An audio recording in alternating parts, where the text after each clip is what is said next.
मज़दूर अथो कोसो ॻोठ में ऐं ॻोठनि जी शिकायत आहे त के इलेक्ट्रिक वारनि ॾे गैर क़ानूनी तरीक़े सां बिल मोकिलिया आहिनि। अचो हिननि खां हिकु ॻोठनि खां हाल पुछंदा। एॾा मीटर भरे लॻाया उहो मीटर ई कढी विया। हाणे हीअं नई बिजली ॾिनो आहे असांखे मीटर ॾिनो उहो त असीं बिल अदा कयूं पिया। असीं ग़रीब माण्हू किथां बिल भरियूं? हिकु त बाहियूं ॿारे छॾियूं आहिनि ऐं जेके हीअ मीटर आहिनि असीं बिल आया आहिनि असीं किथां भरे सघंदा आहियूं ग़रीब माण्हू? खाइण लाइ पाणी ऐं बोड़ आहे कोन असांजे लाइ। ही 5 साल खां पोइ ही मीटर जो बिल आयो आहे 1.5 लख रुपए जो। असांजो वालिद साहब वफ़ात करे वियो आहे। असीं किथां भरींदासीं? हिन मीटर जो नंबर अलॻि आहे ऐं हिन मीटर जो नंबर अलॻि आहे। अचानक के इलेक्ट्रिक असां खां बिल वठणु चाहे थी पर असीं ग़रीब माण्हू किथां बिल ॾींदासीं? अर्ज़ु इहो आहे असांजे ॻोठ में न बिजली हुई न कंहिं खंबा ई कोन हुआ। पुराणनि में पुराणा खे खंबा ॾिसी उन्हनि जो हिन बिल रवाणियो आहे। असां न मीटर आहे न ॿियो आहे न कुझु आहे। असांजा वॾड़ा मरी विया या हाणे बिजली आहे तंहिंमें बि असांखे कुंडी कोन था ॾियनि त हे बिल एतिरो रवानी पिया। असीं अटे में पूरा आहियूं, अटो ई कोन्हे असांजे घर में त बिल एतिरो बिल असीं किथां भरींदासीं? हीअ असां सां ज़ुल्म पई करे गवर्नमेंट इन जो गौर करियो। हीअ बिल रवाणियो आहे बिजली वारनि खाते खां पुछनि बाबा छाजे करे हीअ बिल अवां रवाणिया आहिनि। असांखे बि ख़बर पए भई हिन तरीक़े जा बिल आहिनि। असीं पिनियूं अटो खायूं मानी हुन खां वठणी हुन खां वठी असीं बिल किथां एतिरा भरींदासीं? पघार असांखे मिले थी 14,000 बचा भरींदासीं बिल 2-2 लख भरींदासीं।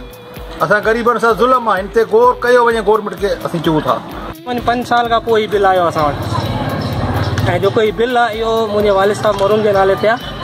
हिन बिल जो नंबर आहे LA-5453 ऐं 9 मीटर हीअ आहे जेको असांजे साम्हूं लॻल आहे। उहा मुंहिंजे भाइटे जे नाले ते शेराज़ अली जे नाले ते ऐं 5 सालनि खां पोइ हीउ बिल आयो त हाणे इहो जमा किथां करायूं?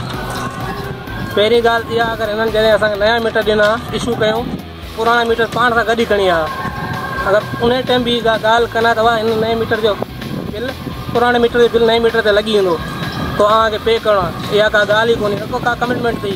उन्हनि चयो भई इहे सभु ख़तमु हाणे नई कोटा में तव्हांखे नई PMT नया मीटर असां ॾियूं था। साजिद साहब पाण असांखे माना इहे नया मीटर लॻाराए ॾिना। हाणे उन खां बाद जेके बिल आया आहिनि इन्हनि जो त कोई इशू ई कोन्हे। बिल असां भरियूं किथां भरियूं? ग़रीब माण्हू असां अटे मां छॾियल रोज़गार जे पघार ई असांजी 15-16 हज़ार पघार आहे महीने। हाणे बिल किथां भरींदासीं असां? बिल भरण वारो जेको उहो बि वफ़ात करे वियो। हिन बिल जी रक़म असां वटि आहे कोन जेको असां हिन बिल जी रक़म पे कयूं। पे बि वॾो ज़ुल्म कयो आहे जेको हीउ गैर क़ानूनी बिल मोकिलियो आहे ऐं इन खां अॻु में जेको असांजो बिल आयल आहे उहो बिल जमा थियल आहे।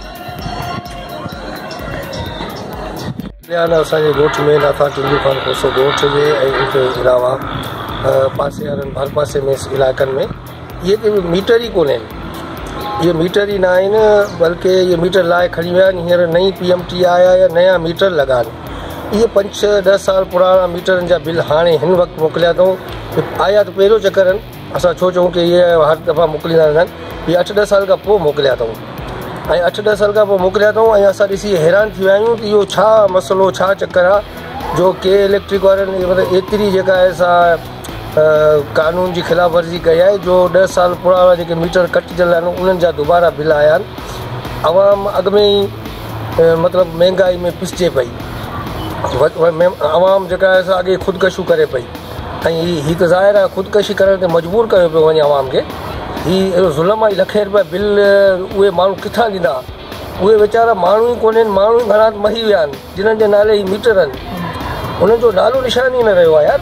अफ़सोस जहिड़ी ॻाल्हि आहे। हीअ जेको असांजे हिन इंतिज़ामिया जा इहा अमल ॾिसी करे असांखे ॾाढो अफ़सोस थिए थो त इहो जहान कीअं हलंदो ऐं अॻिते ही मामला कीअं हलंदा। इहा अवामी बुनियादी सहूलियत ॾियण जे अञा बि जेको आहे सो आवाम खे परेशान कयो वञे पियो ऐं हीअ गैर क़ानूनी बिल ॾेई आवाम खे जेको अञा बि मथां बोझ विझो वञे पियो।